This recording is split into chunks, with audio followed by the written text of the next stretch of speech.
Today, we enjoy a 1,300-mile trip on smooth, paved roads from Missouri to Utah with road signs and GPS or maps in about 20 hours in a temperature-controlled environment and plenty of food and rest stops along the way. In the 1800s, people would travel west forming wagon trains bound for Oregon, California, and Utah. Most often, wagon trains would have about 25 wagons.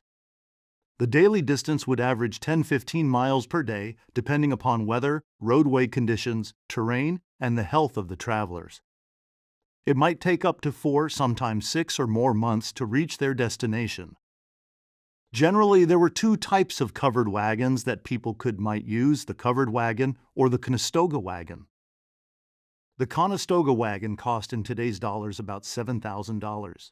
It was larger and built to be a high-capacity freight wagon designed to haul up to 6 tons of goods and freight items across rugged terrain. The smaller and cheaper covered wagon, as depicted here, was most often chosen as the wagon of choice for overall cost, weight, and maneuverability.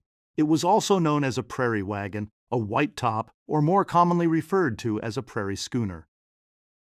The name prairie schooner comes from the white canvas top which resembled the sails of ships, called schooners, on the ocean. Covered wagons weighed in at around 1,300 pounds when empty, with a load capacity of about 2,500 pounds. They were pulled mainly by horses or mules and used to move families and belongings on long journeys.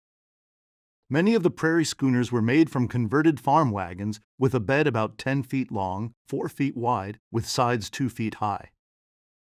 To complete the conversion, they would add 5 or 6 bent wood bows over the top, which was then draped with a light-colored cover of canvas, twill, or similar fabric, securing the bottom edge to the wagon box. Thereby the name, covered wagon.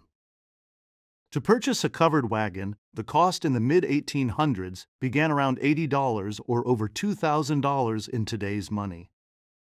This picture shows the wagon's interior was narrower than a full-size bed and only slightly longer. However, the covered wagon would rarely be used as sleeping quarters. Every stitch of the family's belongings, with enough food for the trip, spare parts and tools all needed to be packed into or onto the wagon, leaving no room for beds. The families either slept in the open, out under the stars, or on the ground beneath the wagon for shelter.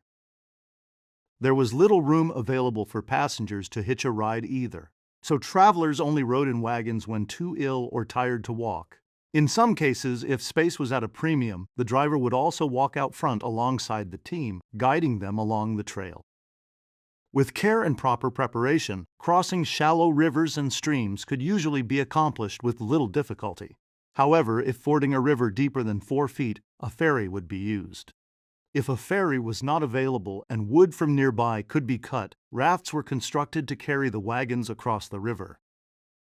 It took dedication, cooperation, and lots of hard work under harsh conditions for early pioneers to cross the prairies and complete their journey.